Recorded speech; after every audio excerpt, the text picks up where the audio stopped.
Hello, everybody. My name is Santiago Mantilla, and today I am going to present to you one topic that changed my life: minimalism. At this moment, some of you may be wondering, what is that? It is eatable? And others of you may be very clear about what this is. But today, both those who do not know and those who know will listen to what I have to say. So, let's start. Okay, the definition. We can start with the definition of minimalism. That is, it is the tendency to reduce to the essential, to get rid of excess elements. The phrase that defines this movement is less is more. How did minimalism come into my life?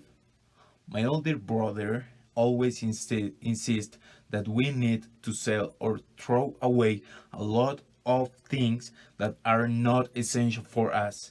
I never paid attention to him until one day when he told me that we were going to go to a Sena conference on architecture and civil engineering. There, the lecturer said a short phrase that I already say here: less is more. And he started talking about it, and that caught my attention.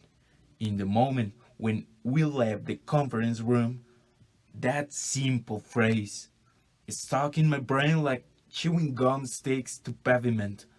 But in this moment, which I am talking about, is only the base, but it is not the beginning of the application of minimalism in my life.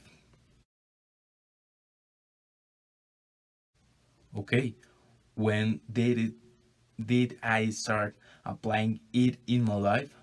One afternoon, I told my older brother to watch a movie.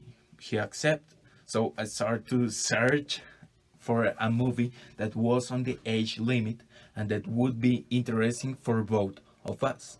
I came across a documentary whose name seemed very interesting, and it was The Minimalists. Less is Now, created by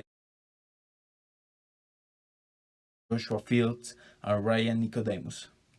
There, they tell about how their life was since they were children, how they dream of having many things, and that they were the latest model.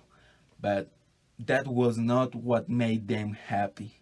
Until they found that movement that I'm talking about today, and they will realize that really the things we have are not what leads us to happiness, but what surrounds us, such as our family, our friends, and even ourselves. That does lead us to that real happiness. At the end of the documentary, they invite the people that are seeing it that each day they get rid of one thing from their homes that was not essential to their lives or that they have not really used for a long time. They said that that way we got to have only the essentials in our homes and would know minimalism. That afternoon, I was very shocked. Every word that came out of their mouths was so real and shocking that it led me to make a decision. I went to my bedroom and I checked my bedside table. Without exaggeration, I took out a giant garbage bag that I had kept inside it. I just clung to those things without having a real value for me, just because I had some memories of moment in which I acquired those junk that were useless or even garbage that's just out of laziness was left there making a nuisance. But the meaning of minimalism is not only to throw away what is not essential for your life. You can also sell many things on a fantastic platform that we all know, whose name is Mercado Libre. There I started uploading many products. The day after having published those things, I have already sold a water filter for 63,000 Colombian pesos. Now, when I walk in my apartment, I feel very relaxed because I know Where is everything? And I have only the essential things here. I have time for me and my family, the weekends, because we don't need to be fixing our home because everything is in one place. We have few things, so this is very de-stressing.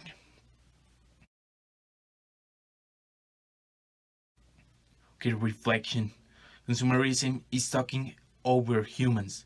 Every moment of our beauty lives, we're thinking of having the latest iPhone or of having a BMW car because they have put in into our heads that we need those things to be happy. But that is not true. We make our life very complicated. We have to be thinking about our debts, about working until 12 at night to pay them. We get stressed.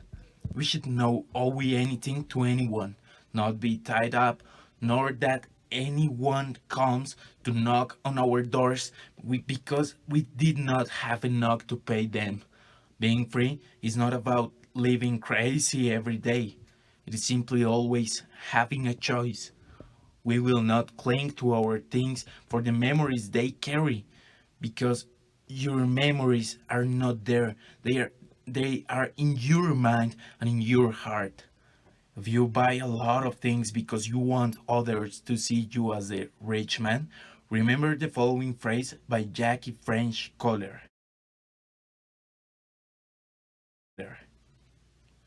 There are two ways to be rich. One is to acquire a lot, and the other is to want little.